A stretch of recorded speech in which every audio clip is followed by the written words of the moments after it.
तो कर्मचारियों ने कहा 7 शेर तो ठीक है, लेकिन 6 में से 4 शेर मार दिए।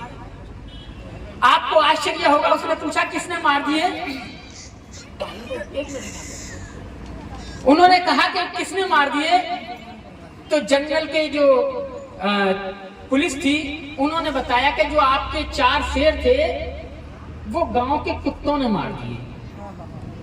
किसने मार दिए? गांव के कुत्तों ने मार दिए। अब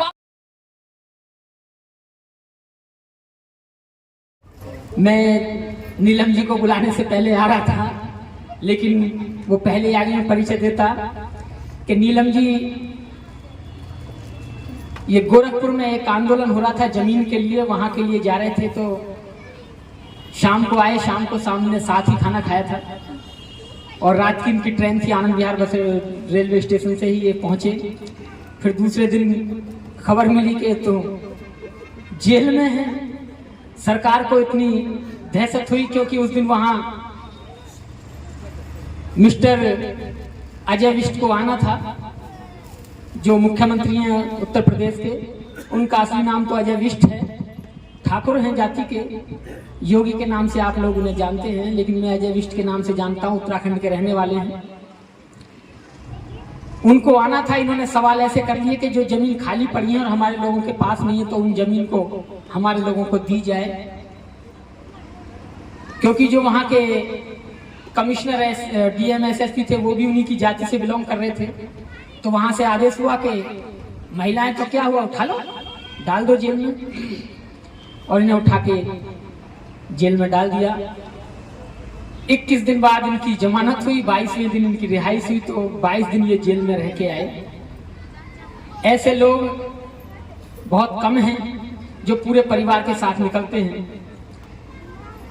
भाई जयभीर प्रकाश जी जो हमेशा इनके साथ रहते हैं, गाड़ी चाहे 24 घंटे चलानी है चाहे 2 घंटे चलानी है, इन्हें लेकर जाते हैं। कहीं भी प्रोग्राम है वहां लेकर जाते हैं। एक बेटा है, उसे भी अकेला घर पे छोड़ के किसी के सुपुर्द करके आते हैं, लेकिन फिर भी अगर कोई कहीं बता दे तो वहीं जाते हैं। मुझे जैसे सूचना मिली तो मैंने नीलम जी से पूछा कहाँ हो, तो इन्होंने बताया राजस्थान। बताया क्या पता था मुझे राजस्थान। मैंने कहा आपको आना पड़ेगा। कि तो कितने को आना पड़ेगा? मैंने कहा कि 20 तारीख को पहुंच जाना, 21 में सुबह गांव चलना होगा। तो कल शाम को ही यहाँ पहुंचे दिल्ली राजस्थान से, और फिर आज यहाँ है। और यहाँ से जाने के बाद फिर राजस्थान चले जाएंगे क्योंकि चुनाव चला हुआ है वहाँ। हमारे साथी चंद्रवीर जी हैं, वहाँ से आदेश हुआ। मैं बिलासपुर में था क्योंकि मैंने भी चीवल ले रखा था 10 दिन के लिए। मैं भी वहाँ भिक्षु बना हुआ था आश्रम में। तो मैंने चंद्रवीर जी को भेजा कि चंद्रवीर जी आप देखिए। तो फिर वहाँ इलेक्शन चले हुए हैं, इस प्रोग्राम को खत्म करके फिर जाना है। 25 में फिर प्रोग्राम तो वापस में आना है। यानी कि जो एक कार्यकर्ता होता है वो 1000 आदमियों के बराबर कार्य कर रहा होता है। एक सामाजिक कार्यकर्ता पर 1000 लोगों से भी ज्यादा लोगों की जिम्मेदारी होती है। यानी कि वो अकेला आदमी एक अटेंडेंस लगाकर 1000 से भी ज्यादा लोगों की अटेंडेंस उपस्थिति दर्ज कराता है और कार्य करता है। तो ये जिम्मेदारी समाज के उन 1000 लोगों की बनती है कि हम उनकी देख रेख और खाने पीने चलने फिरने की सारी व्यवस्था का प्रबंध हम करें। लेकिन आज ऐसा हो नहीं रहा है। एक छोटी सी कहानी के साथ में आपको, कहानी नहीं एक सच बात बताने के साथ शुरुआत करता हूं। एक गीत दूंगा। ये तो हम और आप घर में बैठे हैं, एक ही छत के नीचे बैठे हैं। आप मेरे चाचा ताऊ भाई भतीजे हैं, मैं आपका किसी का भाई हूं, किसी का भतीजा हूं। कि कलकत्ता का एक सर्कस होता था, एशियन सर्कस। आप लोगों ने देखा होगा नुमाइश में जाके, अब तो बहुत कम आता है। एशियन सर्कस में भालू, कुत्ते, हाथी सब खेल दिखाते थे, देखे होंगे सबने। अब नहीं दिखाए जाते क्योंकि सरकार ने एक आयोग बनाया और उसमें ये बताया कि पशु पक्षियों पर हम दया करेंगे और जो उनके साथ क्रूरता करेगा, यानी मार पिटाई या उनसे काम लेने की प्रक्रिया की जाएगी, उन्हें जेल में डाल दिया जाएगा। और सर्कस वालों से ये कह दिया कि आप इन जानवरों को अब कर्तव्य नहीं दिखाएंगे, इन्हें बिठा के खिलाएंगे या इन्हें जंगल में छोड़ो, क्योंकि ये जंगल के प्राणी हैं, ये भी आपकी तरह आजाद रहना चाहते हैं। तो एशियन सर्कस के मालिक ने कहा कि जो मेरे शेर हैं ये कहाँ जाएंगे? मेरे जो भालू हैं, बंदर हैं, जिनसे मैं करतब दिखाता हूँ, इतने हाथी हैं, क्या होगा? कि वो हम नहीं जानते, वो आप कुछ क्या कर सकते हैं, आप जाने, हम कुछ नहीं करेंगे। उस मालिक को अपने शेरों से इतना प्यार था कि वो बच्चे लेके आया था और सिखा के इतने अच्छे ट्रेंड कर दिए थे, उनकी कमाई खाता था, तो उसे बड़ा लगाव था उन शेरों से।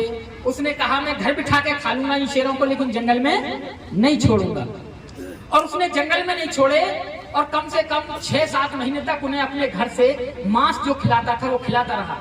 लेकिन अपने 10-12 शेरों का मांस रोजाना आए और कमाई ना हो तो फिर कोई आदमी खाली बिठा के कहां तक खिला सकता है? आलम ये हुआ, स्थिति ये हुई कि उसने सोचने पर मजबूर हुआ। उसने सोचा कि क्यों ना इन शेरों को जंगल में छोड़ दिया जाए, और उसने सरकार से गुजारिश की कि मैं इन शेरों को जंगल में छोड़ना चाहता हूं, अब मेरे बस की बात नहीं है कि मैं इन्हें घर बिठा के खिला सकता। अब सरकार ने कहा कि आपके जानवरों की पूरी सुरक्षा की जाएगी, आप इन्हें जंगल में छोड़ सकते हैं। एक दिन वो आया कि उसने उन जानवरों को ट्रक में भरा और जंगल में छोड़ दिया। जब जंगल में छोड़ दिया, बीच बीच में मालिक पूछता रहता था कभी मेरे शेरों का क्या हुआ, ठीक है? कि हाँ ठीक है। अब 6 महीने गुजर गए। एक बार मालिक ने पूछा भाई मेरे शेर कैसे हैं? तो कर्मचारियों ने कहा साहब शेर तो ठीक हैं, लेकिन 6 में से 4 शेर मार दिए। आपको आश्चर्य होगा, उसने पूछा किसने मार दिए? उन्होंने कहा कि किसने मार दिए? तो जंगल के जो पुलिस थी उन्होंने बताया कि जो आपके 4 शेर थे वो गांव के कुत्तों ने मार दिए। किसने मार दिए? गांव के कुत्तों ने मार दिए। अब आप सोच के असमंजस में होंगे कि गांव के कुत्ते शेरों को कैसे मार सकते हैं? ये बात सच है, क्योंकि वो शेर बचपन से मालिक के पास रहे, पिंजरे में बंद रहे, उन्होंने कभी शिकार नहीं किया। उन्हें तो उबला हुआ मांस मिलता था जो कच्चे से भी अच्छा लगता था। उन्हें पता ही नहीं था कि शिकार कैसे किया जाता है, भोजन कैसे बनाया जाता है, भोजन कैसे खाया जाता है। यानी कि 4 शेर भूखे मर गए। मेरे कहने का मतलब ये है कि भंते जी बहुत बड़ी बात यहाँ कह के गए थे, मुझे नहीं कहनी चाहिए, घर में कह दें तो बुरी लग जाती है, लेकिन कहने का ये है कि आप अपने बच्चों को उन शेरों की तरह मत बनाना ताकि उन्हें कुत्ते भी मार दें। ये मैंने आंखों से देखा है। हमारे एक रिश्तेदार थे, उन्होंने इतनी संपत्ति जोड़ी, बच्चे पूछते भी थे कहां से आई संपत्ति, अबे खाए जाओ।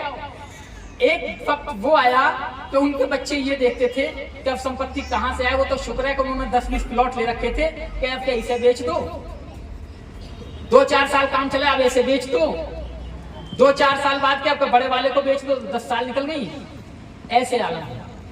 उन्होंने अपने बच्चों को ये नहीं बताया कि पैसा कैसे कमाया जाता है, कैसे खर्च किया जाता है। अर्थात उन्होंने जो कमाया था बस कमाए जाओ, बच्चों की तरफ नहीं देखा और बच्चों ने वो संपत्ति वहीं कर दी जहां से वो लेकर आए थे। यानी कि शेरों को इतना जरूर सिखाना कि वो इतना शिकार करना जरूर सीख जाएं कि कुत्तों के द्वारा ना मारे जाएं। अपने बच्चों को इतना जरूर कह देना कि भाई हम मकान बना के तो दे सकते हैं, लेकिन पैसा कमा के पेट भरना आपकी जरूरी है। 4 पीढ़ियों का ठेका मत लेना। लेकिन लोग आज 4 पीढ़ियों का ठेका ले रहे हैं कि मेरे बच्चे पढ़ जाएं, उसके बाद में मेरे पोतों के लिए और बन जाए। भाई मैं तो अपने जीते जी पोतों के लिए करके जाऊंगा। इसका मतलब तेरे बच्चे नालायक हैं, अपने बच्चों के लिए नहीं कर सकते। दूर की दृष्टि अगर एक पिता ने देखी तो वो हमारे पिता का भी पिता, हमारे पिता का भी पिता और हमारे पिता का भी पिता, यानी हमारा बाबा था। वो बाबा था बाबा साहब डॉक्टर अम्बेडकर, जिसको पता थी अगर मैंने अपनी संतानों की तरफ देख लिया तो ये जो मेरे पोते बैठे हैं इनके पास छप्पड़ भी नहीं होंगे। आज छप्पड़ तो है, और अगर यही आलम रहा, यही रहा तो सरकार आपकी सारी जमीन एक्वायर करके अंबानी अडानी को दे देगी और आपसे ये कहेगी खेती करे जाओ और बीज लिए जाओ और हमें दिए जाओ, और घाटा आ गया, फसल मर गई तो इतने काट लो, अगली बार लिए जाएंगे। और ये प्लान बन रहा था, वो तो शुक्र है कि किसानों को अकल आई, वो धरने पर बैठे, उस कानून को रोका गया। और अगर इस बार भी 2024 में सरकार नरेंद्र मोदी रजिस्ट की आ गई तो आपकी जमीनें एक्वायर होकर मोदी जी को दे दी जाएंगी, अडानी को दे दी जाएंगी, अंबानी को दे दी जाएंगी, और खेती वो तुमसे कराएंगे कि क्या बोना है क्या नहीं बोना है। इसलिए बाबा साहब ने जो संविधान बनाया उसमें हमारे अधिकार हैं बोलने के लिए कि हमें कैसे खाना है, कैसे रहना है, पढ़ाई लिखाई कैसे करनी है। अभी वक्ताओं ने बताया, हमारे बीच में भी दो और वक्ता हैं, बहादुरगढ़ से चल के आए संदीप टाक जी हमारे भाई, और दूसरे भाई हमारे इंजीनियर चंद्रवीर जी। बड़े अच्छे वक्ता हैं, जब आप सुनेंगे तो आपको झकझोर कर रख देंगे। जिनमें से एक वक्ता को आपने सुन लिया, नीलम जी को। तो इसलिए ये हमारा दायित्व बनता है कि अपने बाप की विरासत को संभाल के रखना, और जो औलाद अपने बाप की विरासत को संभाल लेती है वो सुपुत्र कहलाते हैं, और जो बेच खाती हैं वो कुपुत्र कहलाती हैं। इसलिए बाबा साहब की जो बदौलत, धन दौलत है, संपत्ति है, वो है भारतीय संविधान और बुद्ध और उनका धम्म। इन दोनों को हमें संभाल के रखना है, अर्थात हमें बाबा साहब के अनुसार ही कार्य करने हैं। किसी अन्य धर्म से हमारा कोई लेना देना नहीं है, और भारतीय संविधान की रक्षा करनी है। इसका जन्मदिन मना रहे हैं हम, क्योंकि किसी कारण परिस्थिति के कारण 26 नवंबर को ना मना के 21 नवंबर को किया जा रहा है। तो वो संविधान जिसकी बदौलत हम सब यहाँ आज बैठे हैं, एकत्रित हुए हैं, ऐसे संविधान को हम नमन करते हैं। पीछे उस पर भी लिखा हुआ है कि भारतीय संविधान दिवस चिरायु हो, यानी कि अमर रहे, ये संविधान ऐसा ही रहे। तो ऐसे बाबा साहब के संविधान को हम सत सत नमन करते हैं कि बाबा साहब आपने संविधान हमें ऐसा बनाकर